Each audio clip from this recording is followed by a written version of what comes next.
Assalamualaikum warahmatullahi wabarakatuh.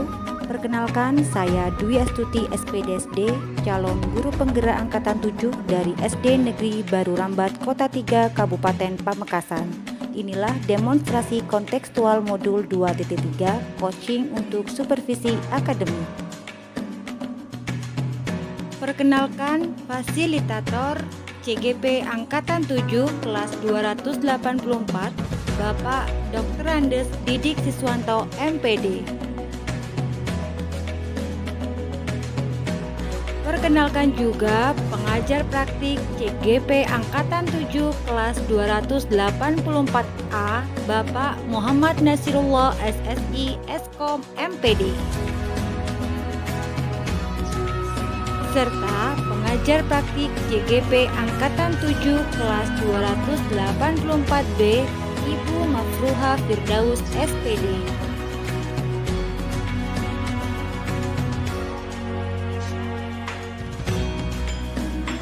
Tujuan pembelajaran khusus dari alur belajar demonstrasi kontekstual modul 2.3 coaching untuk supervisi akademik, yaitu calon guru penggerak dapat melakukan praktik coaching dengan calon guru penggerak lainnya untuk membantu mengembangkan area kompetensi coaching pada konteks pembelajaran atau keseharian calon guru penggerak.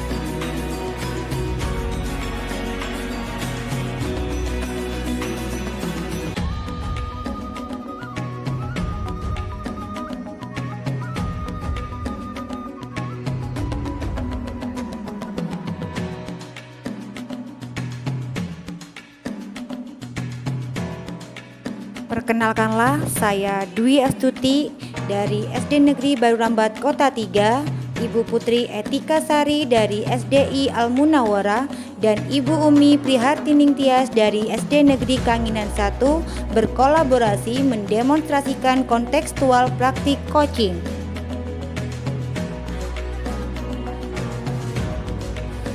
Kami akan melakukan percakapan coaching dengan alur tirta pada kegiatan pra-supervisi, observasi, dan pasca percakapan.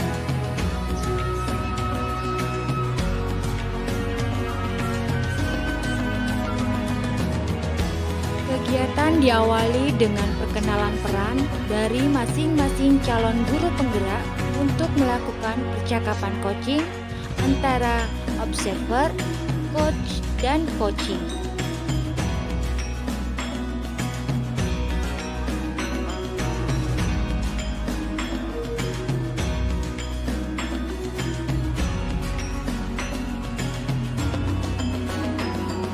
Assalamualaikum warahmatullahi wabarakatuh. Kami calon guru penggerak angkatan 7 kelas 284 akan melakukan coaching untuk supervisi akademik bersama rekan-rekan CGP saya. Perkenalkan, saya Dwi Astuti sebagai observer, saya Putri Etika Sari sebagai coach, dan saya Umi Prihartining Tias sebagai coach. Kegiatan selanjutnya adalah pra-supervisi, yaitu percakapan yang dilakukan antara observer dan coach sebelum melakukan observasi untuk melihat tingkat kesiapan coach dalam melakukan percakapan coaching. Assalamualaikum Putri. Waalaikumsalam Ibu Dwi. Ya, gimana kabarnya hari ini? Alhamdulillah sehat Ibu. Seperti janji kita kemarin ya, Ibu Budi akan melakukan coaching gitu ya. Dan saya di sini sebagai observer, saya akan mengajukan beberapa pertanyaan di dalam untuk pelaksanaan koordinasi. Ya, pertanyaan pertama Ibu Budi, apa nih teknik yang akan dilakukan Ibu Putri pada saat koordinasi? Ya, baik Ibu Dwi, teknik yang akan saya lakukan pada coaching nanti yaitu saya menggunakan teknik dengan alur cerita. Yang pertama ada tujuan, yang kedua ada identifikasi masalah, yang ketiga ada rencana aksi, dan yang keempat ada tanggung jawab. Sehingga coaching ini menemukan solusi atau solusi atas permasalahan yang terjadi. Oke, dengan alur cerita ya, berarti ya. Oke. Dari alur cerita nanti yang akan dilakukan Ibu pada saat coaching ada kompetensi apa nih yang akan dikembangkan? Kompetensi yang akan saya kembangkan yaitu saya ingin mengembangkan dengan rasa yang aktif dan menunjukkan pertanyaan tersebut sehingga coach itu menemukan solusi atas permasalahan yang dihadapi. Pertanyaan selanjutnya ya Bu, mungkin ada kompetensi yang lebih spesifik ya pada saat nanti pelaksanaan coaching nanti. Nah, kompetensi yang lebih spesifik yang saya akan kembangkan yaitu saya akan mengajukan pertanyaan-pertanyaan berbobot dan mendengar dengan aktif supaya coaching ini lebih luas dalam mengungkapkan perasaannya, permasalahannya sehingga menemukan solusi atas permasalahan yang terjadi. Oke, jadi pertanyaan-pertanyaan berbobot yang lalu coaching gitu ya. Indikator keberhasilan nanti pada saat coaching itu seperti apa? Indikator keberhasilan pada saat coaching itu ketika coach itu menemukan solusi atas permasalahan yang terjadi dengan menggunakan alur cerita yang saya kembangkan sehingga coach itu bisa menemukan solusi dari pertanyaan-pertanyaan yang dikembangkan oleh saya sebagai coach. Oke ya. Mungkin pertanyaannya belum sekarang bisa ditutup juga. Nanti kita akan ketemu lagi setelah kita melakukan coaching. Seperti itu ya. Terima kasih ya Bu Putri. Terima kasih. Assalamualaikum warahmatullahi wabarakatuh. Waalaikumsalam warahmatullahi wabarakatuh. Kegiatan dilanjutkan pada observasi, yaitu aktivitas pengamatan oleh observer pada saat coaching dilakukan antara coach dan coachee.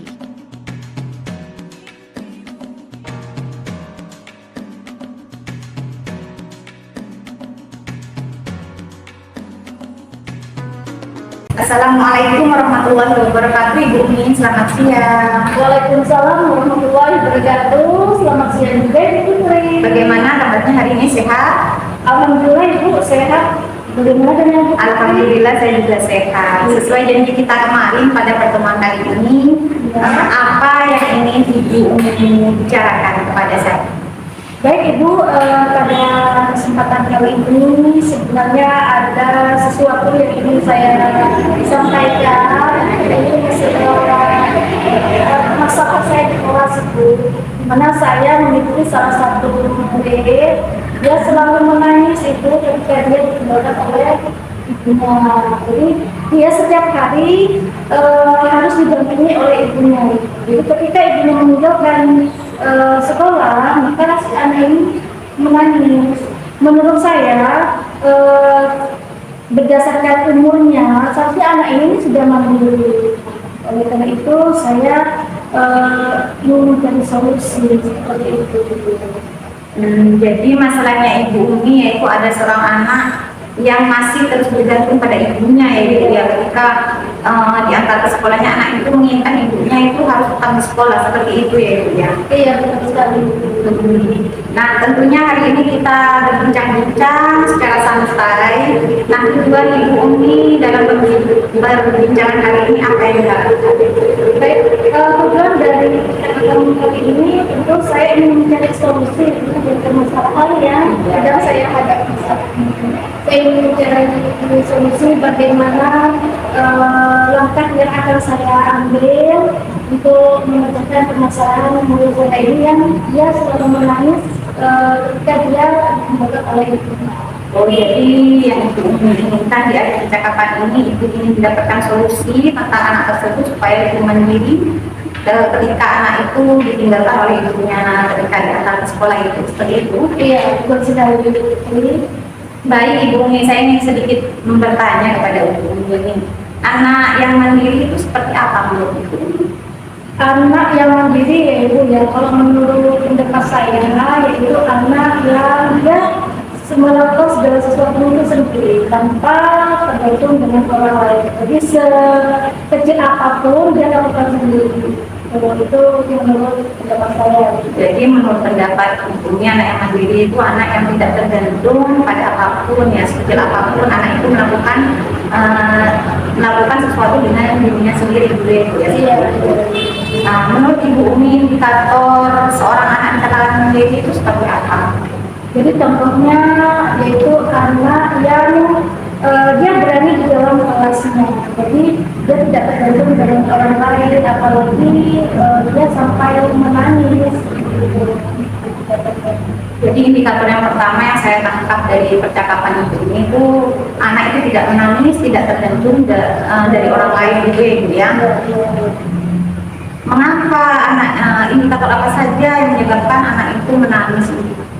Iya, mungkin salah satunya yaitu mungkin kurang lingkungan sekolah kurang nyaman bagi dia itu, kemudian dia merasa masih belum punya kemampuan untuk beradaptasi dengan teman-temannya, atau mungkin juga karena dia ada faktor takut pada dirinya, pada saya misalnya dia.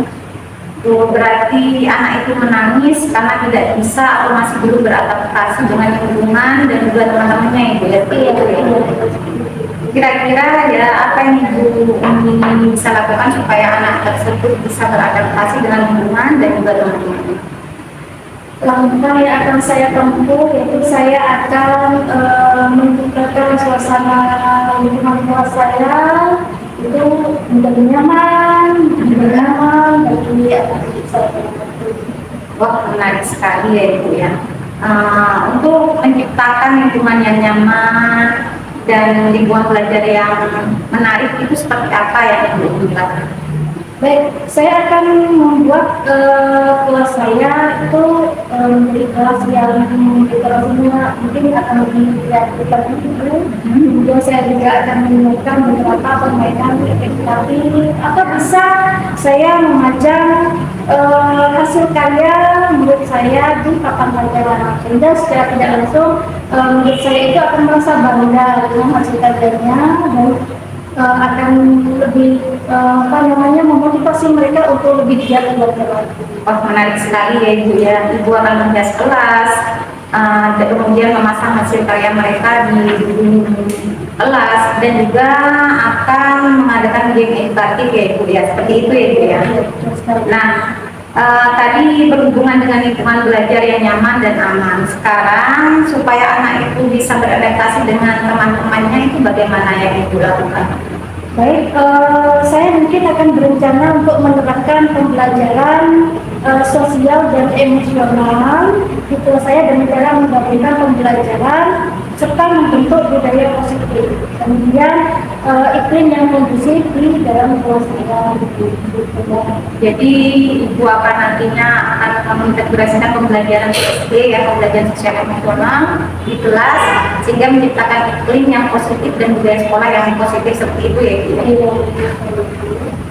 Nah, usaha ibu Umi untuk menciptakan iklim dan budaya positif di sekolah itu seperti apa? Untuk membentuk iklim yang positif dan budaya yang baik di kelas saya yang akan saya lakukan yaitu saya akan membuat papan emoji dan restitusi, di mana ini berfungsi sebagai alat bantu bagi murid saya nantinya untuk bisa mengontrol emosi mereka. Dan juga ini juga akan membantu bagi murid saya untuk bisa berinteraksi dengan teman-temannya. Baik ibu, saya kira itu sangat lantang sekali ya ibu ya. Jadi nanti ibu akan membuat papan emoji, melakukan restitusi dan akan melakukan penguatan sosial emosional dan mengintegrasikannya ke dalam pembelajaran seperti itu ya. Iya, benar sekali. Rencana yang akan dilakukan oleh ibu ini kapan nantinya akan dilaksanakan?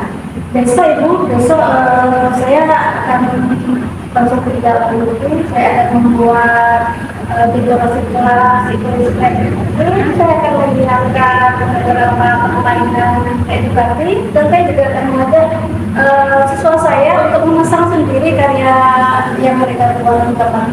Harus sekali ya ibu ya. Nah, di antara beberapa hal tersebut mana yang akan ibu Umi segerakan terlebih dahulukan kira-kiranya, misalnya membuat kreasi kelas dengan hiasan kelas anak itu atau mengintegrasikan pembelajaran PSD di kelas, yang mana yang akan dilakukan? Yang pertama yaitu saya akan menciptakan suasana kelas saya itu saya akan membuat kelas saya sedang disiplin karena ini menjadi lingkungan untuk saya. Ya betul sekali, saya sangat setuju ya ibu Umi berencana menciptakan lingkungan belajar yang nyaman dengan cara menghias kelas, menjadikan permainan edukatif seperti itu ya ibu ya. Nah sekarang ibu Umi, saya ingin ibu Umi menceritakan menghias kelas itu seperti apa. Nah, untuk menghias kelas itu saya sesuaikan dengan kebutuhan belajar siswa saya, yaitu mengikuti minat dan juga profil belajar siswa saya. Wah, bagus sekali ya Ibu ini. Nah, kira-kira menghias kelas ini apakah ada yang Ibu minta pertolongan atau berkolaborasi dengan siapa gitu dalam menciptakan untuk menghias kelas hasil kreatif yang akan membuat murid tersebut lebih antusias dalam belajar? Ya, baik. Saya mungkin akan mencoba kolaborasi dengan pendidikan, ya. Dan juga pendidikan ini juga ikut berperan betul kegiatan ya. Jadi saya akan mengajak wali murid dan juga siswa terjun langsung dalam mendekorasi kelas. Jadi dalam menghias kelas ini Ibu akan melibatkan wali murid dan murid juga ya tentunya. Wah, sangat menarik sekali ya Ibu ya. Jadi untuk menghindari anak itu menangis, ditinggal oleh ibunya, Ibu akan menciptakan suasana kelas yang menyenangkan dengan menghias kelas, mengintegrasikan pembelajaran SD, dan juga akan menciptakan iklim budaya positif di kelas seperti itu ya Ibu ya. Nah, kapan rencana Ibu akan lakukan? Kapan rencana pelaksanaan ini akan dilakukan oleh Ibu? Besok kami akan pertemuan. Atau saya akan mengadakan pertemuan dengan pendidikan dan juga siswa akan saya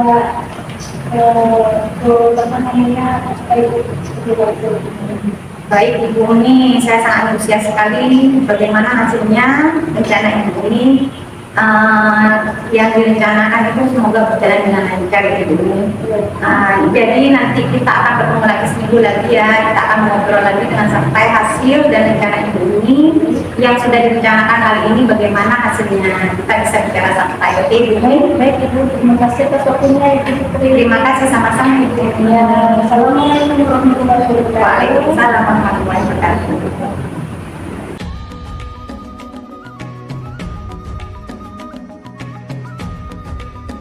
Kegiatan diakhiri dengan pasca percakapan, yaitu proses refleksi dan pemberian umpan balik dari observer kepada coach.